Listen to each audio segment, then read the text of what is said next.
یو سړی راغلی مسجد نبوي لر میلمه و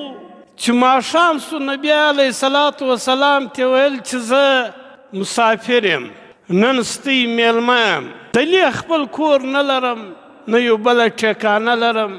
نبي علیه صلات وسلام ډېره ښه خبره ده نبي علیه صلات وسلام یو کاسد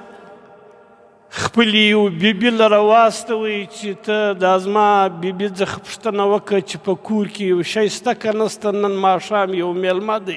هغه بیبي حال ور راواستوئ چې په کور کې د اوبو څخه علاوه بل د خوراک شی نسته نبي علیه صلات وسلام بلې بیبي ته حال ور واستوئ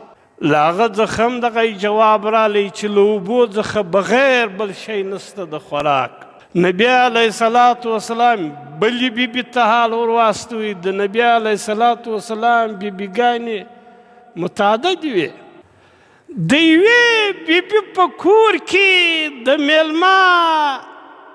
د خوراک شی نه و نبي علیه صلات وسلام پر صحابو باندې غږ وکړي چې دا یو میلمه راغلی دی په دې کې کم سړی دا میلمه کور ته بیایي ثابت بن قیس له انصار صحابه څخه و هغه ورته ویل یا رسول الله زه بیایم ښه خبره ثابت بن قیس رضی الله تعالی عنه چې کور ته حال واستوئ چې په کور کې یو څه شی شته هغې ورته ویل چې دونه ډوډۍ ده چې زما او ستا او د بچیانو په مټ کې اوس یې وړه ختم سول نو ثابت بن قیس و دې خپلې بیبي ته وویل چې بس په ډوډۍ کار مه لره چې که څه کوشنیانو ته جمرکۍ ورکه دا نوره به ما او تا به نن ځان وږي کړو خو دا میلمه ته به دا ډوډۍ ورکړو هغه هم صحابیه وه هغې ویل دا ښه خبره ده ول نو څنګه به موږ ورته ناست یو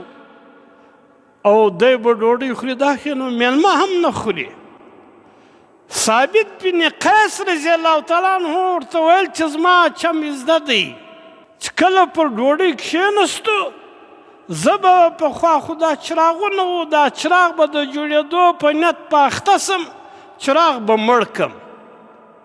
میلمه به ډوډۍ خوري او موږ به هم داسې انداز ورکړو لاس به وروړو او شی به خورو نه د ده به دا خیال شي چې دا د کور والا هم ډوډۍ راسره خوري نو یې دا میلمه کور ته بوتلی چې هغه څه شیانو هغه چې ډوډۍ چې پر سترخوان کښېښوله ثابت بن قیس دا د چراغ د برابرولو په نیت باندې چراغ یې مړ کړي